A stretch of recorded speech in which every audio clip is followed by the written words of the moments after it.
আসসালামু আলাইকুম। ঘরকন্যা চ্যানেলে নতুন পুরনো সব বন্ধুদেরকে স্বাগত। খুবই মজাদার সুস্বাদু একটা রেসিপি নিয়ে চলে আসলাম। আজকে একটা পাস্তার রেসিপি দেখাবো। সবার বাসাতেই আলু থাকে, আর আলু দিয়ে এই রকম সুস্বাদু একটা পাস্তা তৈরি করে নেওয়া যায়। দেখতেও ভীষণ সুন্দর।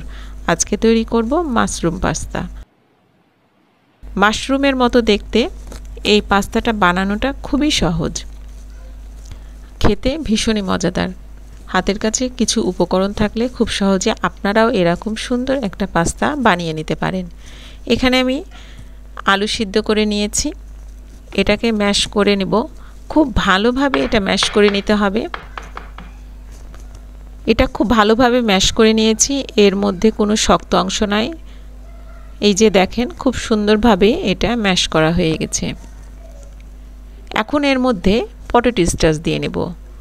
এই পটেটো স্টাচটা আমার বাসার তৈরি করা, এর একটা ভিডিও আমার চ্যানেলে আছে, আপনারা চাইলে দেখে নিতে পারেন। লিঙ্কটা আমি ডেসক্রিপশনে দিয়ে দিব। এখন স্বাদ মতো লবণ দিয়ে নিচ্ছি। বাসায় যদি পটেটো স্টাচ না থাকে তবে কর্ন স্টাচ ব্যবহার করতে পারেন। কর্ন স্টাচ যদি না থাকে তাহলে এখানে শুধু ময়দা দিয়েও এই রেসিপিটা আপনারা করে নিতে পারেন। এখন অল্প অল্প করে পানি দিব, একবারই সব পানি দিয়ে নিব না, কারণ সব আলুতে একই সমান পানি ধরে রাখে না। বিভিন্ন রকম আলুতে বিভিন্ন রকমের পানি ধরে রাখে, সেজন্য পানিটা আমাকে বুঝে বুঝে অল্প অল্প করে দিতে হবে। আর কিছুক্ষণ এই ডোটাকে ভালোভাবে মথে নিতে হবে। দেখেন, এটা হাত থেকে এখন ছেড়ে গেছে, আর ডোটা ঠিক এই রকম নরম হয়েছে। এই ডো দিয়ে ছোট্ট ছোট্ট বল তৈরি করে নিব, আর ঠিক এইভাবে এটা আমি মাশরুমের শেপ দিয়ে নিব।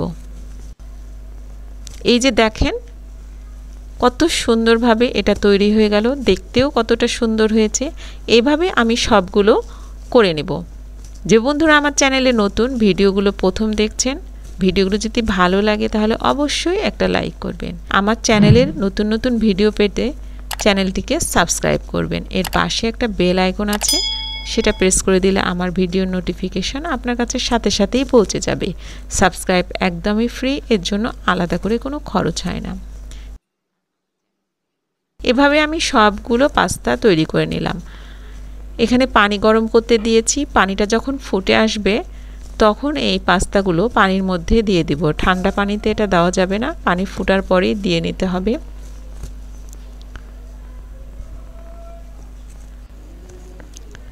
যখন পাস্তাগুলো গরম পানিতে দিব তখন এইভাবে নিচে পড়ে থাকবে। 1 থেকে 2 মিনিট পরে এগুলো পানির উপরে খুব সুন্দরভাবে ভেসে উঠবে, তখনই বুঝে নিতে হবে পাস্তাটা সিদ্ধ হয়ে গেছে। সাথে সাথে পাস্তাটা একটা বরফ দেওয়া পানিতে তুলে নিতে হবে। এটা অবশ্যই তুলে ঠান্ডা পানিতে রেখে দিতে হবে। সবগুলো পাস্তা তুলে আমি ঠান্ডা পানিতে রেখে দিব।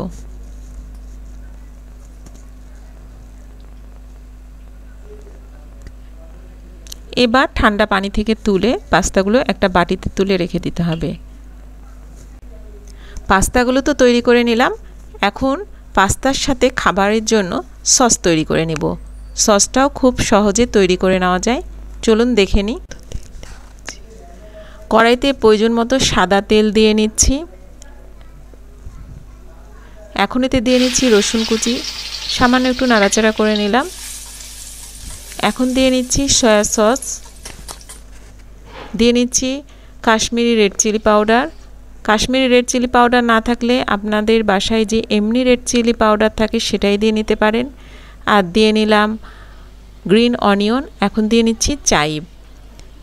গ্রিন অনিয়ন আর চাইব আমার ছাদ বাগানের। সামান্য একটু চিনি দিয়ে নিচ্ছি, আর দিয়ে নিচ্ছি টমেটো কেচাপ। টমেটো কেচাপের রেসিপি আমার চ্যানেলে আছে, আপনারা চাইলে দেখে নিতে পারেন। সসটা রেডি হয়ে গেছে, এখন এর মধ্যে পাস্তা দিয়ে নিলাম।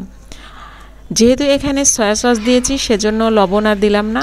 যদি খেয়ে মনে হয় যে লবণটা কম হয়েছে তাহলে পরে লবণ দিয়ে নেওয়া যায়। এখন এটা পরিবেশন করে দিতে হবে।